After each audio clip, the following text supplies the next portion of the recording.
Bonjour les amis turfistes, bienvenue sur la chaîne YouTube Nico Quintet Prono. On enchaîne les quintets plus de trop. Comme vous le savez, je ne livre que des pronostics que pour les quintets plus de trop. Et là, on est gâté. Mercredi le GNT, vendredi soir à Vincennes, samedi très belle réunion. Attention là, hein.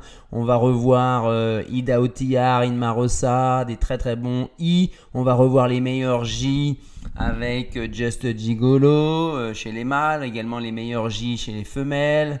Et puis on va retrouver Ampiam et DSM bien entendu, avec le retour de Diable de Beauvert aussi dans le prix Chambompé. Donc réservez votre après-midi, abonnez-vous surtout, objectif 10 000 hein, dans l'été, pour retrouver dès que je poste une vidéo, vous serez mis au courant. Allez, on y va. Donc ce prix du Quercy, j'avoue que j'ai été longtemps hésitant sur cette course-là, entre une course de favoris avec peu d'espoir de voir des outsiders à belle cote venir pimenter les rapports, et on a quand même des doutes assez importants sur tous ces chevaux-là. Hein. Si je les prends un peu dans l'ordre du programme, là, Ian Me, on ne sait pas, il est lent au départ, il est ferré, donc il y a moins de marge. Epson Darian, on la préfère quand elle est au moins déferrée des antérieurs.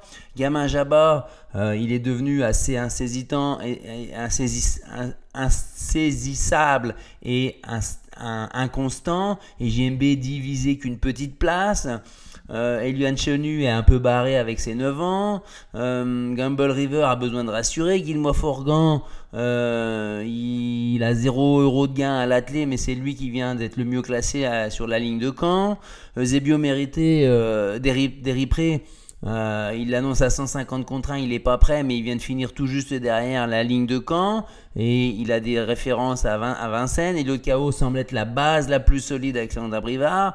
Vous voyez, Alix, c'est très bonne jument, mais elle n'est pas encore au top, elle doit prouver qu'elle est revenue en pleine forme. Flower Malmagadou, c'est du 25 mètres. Fric Duchesne, regardez sa musique, hein. 6, 9, 7, 11, 11, troisième distancé. Il a pas encore retrouvé son niveau d'antan. Donc attention, base fragile, mais ils peuvent faire l'arrivée quand même. Donc on va vous partir sur nous. On va éliminer déjà le 2 Hakim de Chenu et le 14 Digne et Droit, ce qui nous fait quand même 13 choix à faire, hein. Un choix parmi les 13 chevaux qui restants. Les probabilités d'arrivée de rapport quintet plus dans le désordre, quand on regarde des courses dans le passé avec des conditions similaires, un peu 60% de probabilité pour que ça ne dépasse pas les 100 €, mais on a quand même 21, 35, 40% de probabilité que ça dépasse les 200 € et même 15% que ça dépasse les 1000 €. Cependant, les favoris sont assez solides visiblement. Le premier favori ici, Elliot KO, peut être jusqu'à 86% de réussite dans les 5 premiers et 80% dans le tierce écarté. Gamin Jabba, on lui trouve quand même 71%, 3 probabilités sur 4 de le voir dans le quintet plus. Et la présence du premier et deuxième favori, on a des probabilités assez fortes hein, par rapport à l'accoutumée. On est à une chance sur 3 dans le tiercé, une chance sur 2 dans le quarté, et un peu plus dans le quintet plus. Voilà. Par contre, au moins un cheval plus de 7e favori, à savoir derrière Gamble River, c'est une fois sur 3 dans le tiercé, une fois sur 2 dans le quartet et 2 fois sur 3 en quintet. Donc, dans le quintet, il est préférable d'aller mettre quand même parmi le 5, le 15, 7 ou 13. Voilà, à vous de faire vos choix. Moi, je vais partir là-dessus. Toc. On y va avec Elliot KO, qui est mon favori. Hein. Je ne lui trouve rien à redire. Hein. Elliot KO, il est avec Eric Raffin, avec Alexandre Brivard à la drive. On est sur une réussite assez forte. Hein. Je retrouve les stats à ce sujet-là. On est à 80% déjà déféré des 4. On est à 80% de réussite sur les parcours de 2700 mètres, grande piste et plus. Avec Alexandre Brivard, c'est simplement 92% de réussite dans les 5 premiers, dont 46% à la victoire. Une réduction kilométrique de 12,2. Donc c'est un grand oui pour la gagne, je l'espère. Mais dans les 3, confiance, 4,5 sur 5, on va dire. Hein. C'est la base de la course. Ensuite, je mets assez haut Gamble River avec Mathieu Abrivard à la drive. Il a été absent de septembre 2022 à avril 2023. Il a fait une course ferrée. Puis après, il a fait 5e sur le parcours qui nous intéresse du jour. Derrière, s'il vous plaît, Harlem de Bussy, Aveudry, Morchestro, Audi Partner seulement. Donc, c'est une ligne en béton armé. Puis, il a été distancé au départ, je crois, au Crasé-Larosse, au GNT. Donc, il est à reprendre absolument sur ce parcours avec Mathieu Abrivard. C'est 2 sur 3, mais il y a assez longtemps. Des ferrés des 4, 50% de réussite. Le parcours, réduction kilométrique, une 12,6, 55% de réussite sur les 2700 mètres grande piste et plus.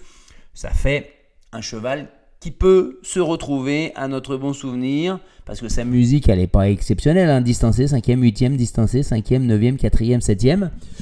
Donc, il peut, avec cette ligne-là derrière Harlem de Bussy, venir lutter pour les premières places. On enchaîne avec le 12 Flash de Veni.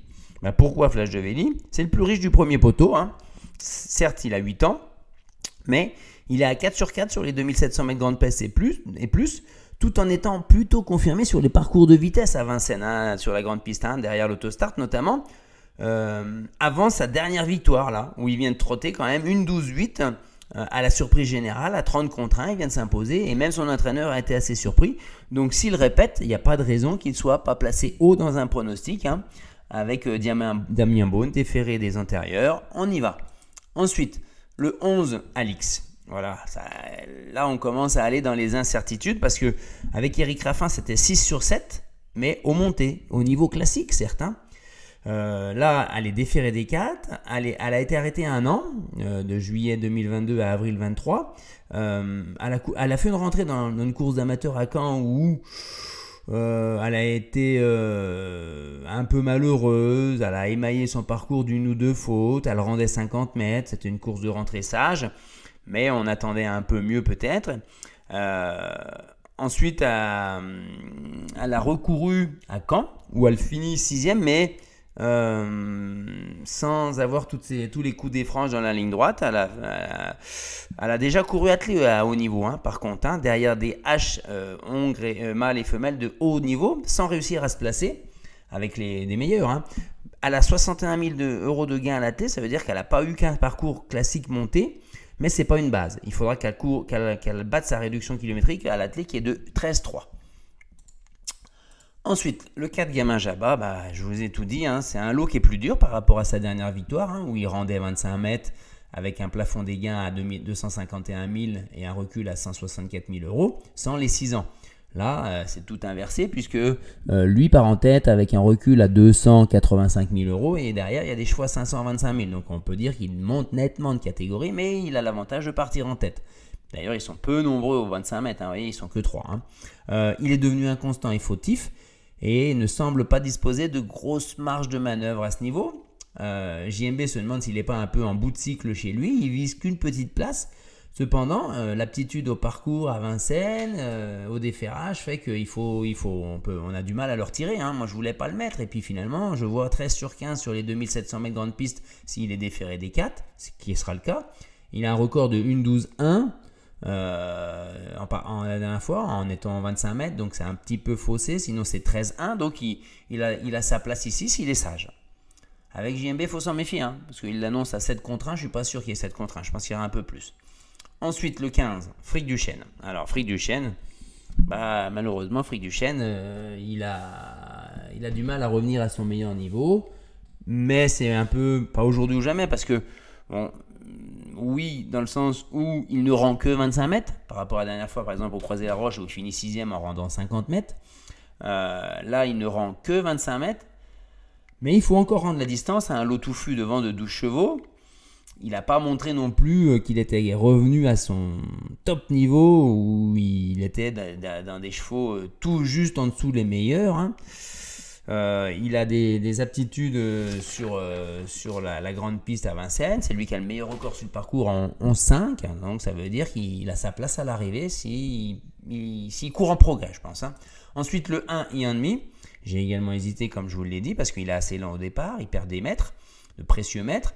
Maintenant, son aptitude au parcours n'est plus approuvée. Il a gagné 2 courses sur les 2700 mètres grande piste ce meeting, mais des 4. Et là, il a fait un break de 2 mois en fin de meeting. Il est revenu avec 3 courses désormais. Où il fait une fois, il a fait une course où il n'était pas du tout joué. Après, il fait 5e et 9e. Déféré, il l'est de moins en moins. Et il est à 1,13 quand même dans ces conditions-là. Donc, je ne l'élimine pas. Et c'est Franck Nivard en plus. Hein. Ensuite, on finira avec la grosse surprise peut-être alors. Éolien de Chenu. Hein. Il est bien avec les plus vieux, les 8 ans et plus. C'est sûr que là, il y a les 6 ans, mais ils sont pas énormément. Il y a les 7 ans. Maintenant, fin 2022 sur ce parcours, il avait été bon, quoi. Hein. Il était 5e en février 2023 également, juste derrière Epson Darian, qui ne sera que plaqué des intérieurs, alors que lui, il est de nouveau des 4, donc il devrait pouvoir être devant elle, ou devant lui, pardon, Epson Darian. Et il avait trotté ce jour-là une 12,5. Hein. D4, il a des stats assez intéressantes, 63%, et sur le parcours, c'est 57% sur les 2700 mètres et plus de la grande piste, s'il est déféré des 4, ce qui est le cas. Donc on y va. Et en regret, j'ai mis Flower by Magalou parce qu'elle est en pleine forme. Elle a des aptitudes, elle a plus besoin de les prouver sur les 2700 mètres grande piste. Elle a été bien en début de meeting, elle a eu une baisse de régime, un break de 2 mois, et elle est revenue en forme. Elle est 4e d'Orchestro, qui est quand même une ligne le 24 mai. L'engagement n'est pas top et elle a un autre engagement à venir, mais je pense qu'elle va faire sa course. Et si des fois elle fait un bon départ, qu'elle arrive à s'intégrer un peu dans le milieu de ce gros paquet des chevaux qui partent en tête, eh ben on ne sait jamais, même si c'est vrai qu'elle préfère faire la course près des premiers. On y va, donc ça veut dire qu'en béton, vous voyez bien, c'est Elliott KO, plutôt placé que gagnant, mais c'est la meilleure base, donc je l'ai mis premier de mon pronostic. Ensuite, le copain pour finir dans les 5, ça sera Gamble River, j'y crois. Je crois qu'il va montrer ce qu'il a dans le ventre là. Ensuite, le coquin du Quintet plus à Bellecote, j'ai tenté Fric du Chêne, parce que c'est le cheval quand même de classe du lot. Certes, il rend 25 mètres, certes, il n'est pas encore au top, mais il faut être un peu fou. Ensuite, la déception, ça pourrait être Félix Dubourg, car il n'est pas très bien confirmé sur la grande piste à Vincennes. Hein. Et pour notre part, on se retrouvera dimanche pour le Quintet Plus du 12 juin à Caen, cette fois-ci corde à droite. Abonnez-vous et à très bientôt.